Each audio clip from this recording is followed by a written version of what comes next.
ఇందులో పెద్ద అవినీతి జరిగింది. రేవంత్ రెడ్డి అంటేనే అవినీతి కింగ్. ఇవాళ మొత్తం ఇప్పటి వరకు రాష్ట్రంలో 76 ఇంటిగ్రేటెడ్ స్కూల్ టెండర్ అయింది. 76 స్కూల్ టెండర్ అయింది. ఏ టెండర్ చూడు 4.86 ఎక్సెస్, 4.9 ఎక్సెస్, 4.96 ఎక్సెస్, 4.99 ఎక్సెస్. ఇది 76 స్కూళ్ళ లిస్టు రిలీజ్ చేస్తున్నా.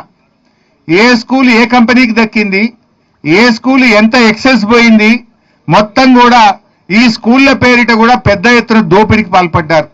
ఎక్సెస్ అమౌంటే 494 కోట్ల 1 లక్ష రూపాయలు. ఎక్సెస్ మీద పోయిందే 494 కోట్ల 1 లక్ష రూపాయలు ఎక్సెస్ పోయింది. అంటే ఎంత అవినీతికి పాల్పడుతున్నారు. అంటే ఒక్క టెండర్ అయినా మైనస్ పోదా? 76 స్కూల్ టెండర్ పిలిస్తే ఒకటైనా 1% ఎక్సెస్, 1% మైనస్, 4% మైనస్, లేదా 2% ఎక్సెస్, 3% ఎక్సెస్ ఉండద్దా?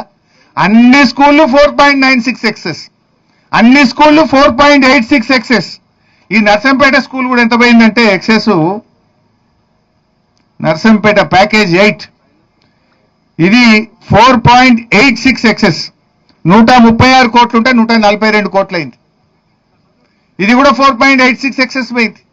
అంటే ఇదంతా విద్యాశాఖలో రేవంత్ రెడ్డి కనుసన్నల్లో జరిగిన స్కామ్.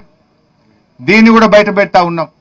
76 స్కూళ్ళు అన్ని కూడా తన అనుయాయులకు 4.96% ఎక్సెస్ లో దాదాపు 500 కోట్ల ప్రభుత్వ ధనాన్ని లూటీ చేసిండ్రు. ఈ స్కూళ్ళకు సంబంధించి కూడా ఒక రిటైర్డ్ అధికారిని చీఫ్ ఇంజనీర్ గా నియమించి, ఆ రిటైర్డ్ అధికారులు అయితే తమ చెప్పు చేతుల్లో ఉంటారని రిటైర్డ్ చీఫ్ ఇంజనీర్ ను పెట్టి స్కూళ్ళ టెండర్లు చేసి మొత్తం 4.96 ఎక్సెస్ కి ఇచ్చి 500 కోట్లు లూటీ చేసింది ఇవాళ రేవంత్ రెడ్డి ప్రభుత్వం. విద్యాశాఖ మంత్రి ఆయన్నే, ముఖ్యమంత్రి ఆయన్నే. ఇటు స్కూళ్లను లూటీ చేసిండ్రు, స్కూళ్ల పేరిట దేవాలయాలను కూల్చి గుప్త నిధులను కూడా లూటీ చేసే కుట్ర చేస్తా ఉన్నారు.